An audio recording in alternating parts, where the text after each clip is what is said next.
જે બંધારણ એ કોઈ જ્ઞાનીબેને નથી બનાવ્યું, સમગ્ર ઉત્તર ગુજરાતના 3 જિલ્લાઓએ સાથે મળીને બનાવ્યું છે।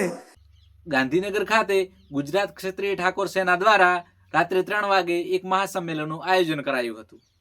તેમાં ઠાકોર સમાજના ખૂબ જ બહોળી સંખ્યામાં લોકો ઉપસ્થિત રહ્યા હતા। સાથે સાથે ગુજરાતભરના ઠાકોર સમાજના આગેવાનો પણ હાજર રહ્યા હતા।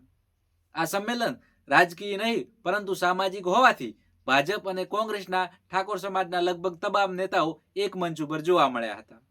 આ મહાસંમેલનમાં ગુજરાતી ફિલ્મ ઇન્ડસ્ટ્રીઝના સુપરસ્ટાર વિક્રમ ઠાકોર પણ ઉપસ્થિત રહ્યા હતા। તેઓ જ્યારે ભાષણ આપવા ઊભા થયા ત્યારે જ્ઞાનીબેન ઠાકોરને એક રજૂઆત કરી હતી। તમને જણાવી દઈએ કે થોડા સમય અગાઉ ઠાકોર સમાજનું બંધારણ ઘડાયું હતું। તેમાં લગ્નમાં ડીજે પર સંપૂર્ણ પ્રતિબંધ મુકાયો હતો। તેને લઈને વિક્રમ ઠાકોરે જ્ઞાનીબેન ઠાકોરને રજૂઆત કરી હતી। વિક્રમ ઠાકોરે જ્ઞાનીબેનને વિનંતી કરી હતી કે ઠાકોર સમાજના બંધારણમાં જે ડીજે પર પ્રતિબંધ મૂકવામાં આવે છે તેના પર ફેર વિચારણા કરવામાં આવે। વિક્રમ ઠાકોરે કહ્યું હતું કે ડીજે વાળાના મારા પર કેટલાય ફોન આવે છે અને તેમનું ગુજરાન પણ ડીજેના લીધે જ ચાલતું હોય છે। આના માટે સમાજના બધા આગેવાનો ભેગા મળીને રસ્તો કાઢજો। વધુમાં વિક્રમ ઠાકોરે શું કહ્યું તે જુઓ આગળ વિડીયોમાં। ખાલી થોડી જ્ઞાનીબેનને મારે એક થોડીક વિનંતી કરવી છે। તમે જે સમાજ માટે બંધારણ આપણા સમાજના કલ્યાણ માટે જ કર્યું છે, બહુ સરસ કર્યું છે, પણ એક બે એવી વાતો છે જે તમારી સમક્ષ રજૂ કરવા માગું છું હું। કેમ કે ઘણા બધા મને ફોન આવ્યા, કેમ કે હું પણ એક કલાકાર છું, એટલે મેં ખાસ પેલા ડીજે વાળાનો બહુ ફોન આવ્યો એટલે અરે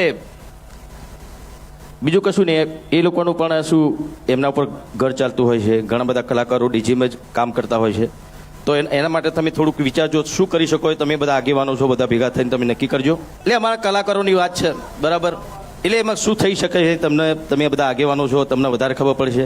કોઈ રસ્તો તમે કાઢજો તો એ લોકોનું ઘર પણ ચાલે। વિક્રમ ઠાકોરે જે રજૂઆત કરી હતી તેના અનુસંધાને જ્ઞાનીબેન ઠાકોરે જણાવ્યું હતું કે આ જ્ઞાનીબેન ઠાકોરે બંધારણ નથી બનાવ્યું, ઉત્તર ગુજરાતના 3 જિલ્લાઓએ ભેગા મળીને બનાવ્યું છે ને ત્યારે નક્કી કરવામાં આવ્યું છે કે આ બંધારણનું 1 વર્ષ પૂરું થશે ત્યારે તેની ઉજવણી કરવામાં આવશે અને આ રજૂઆત ત્યારે ચર્ચામાં મૂકવામાં આવશે અને ચર્ચાને અંતે જે નિર્ણય લેવામાં આવશે તે જણાવીશું અને હાલ કોઈ પણ આમાં સુધારા વધારા કરવામાં આવશે નહીં તેમ જ્ઞાનીબેન ઠાકોરે જણાવ્યું હતું।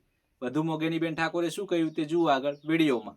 મારી પાસે વિક્રમભાઈએ માગણી મૂકી અને એમને વાત કરી કે બેન આ ડીજે વાળાની ને એમની માગણી છે, એટલે હવે આ જે બંધારણ એ કોઈ જ્ઞાનીબેને નથી બનાવ્યું, સમગ્ર ઉત્તર ગુજરાતના 3 જિલ્લાઓએ સાથે મળીને બનાવ્યું છે અને એ દિવસે એવી જાહેરાત કરી છે કે આના 1 વર્ષ પછી 4/1/2027 રોજ જ્યારે એને 1 વર્ષ પૂરું થાય અને એની ઉજવણી થાય એ ટાઈમે ચર્ચામાં મૂકીશું અને એમાં તમે પણ બધાએ આવજો।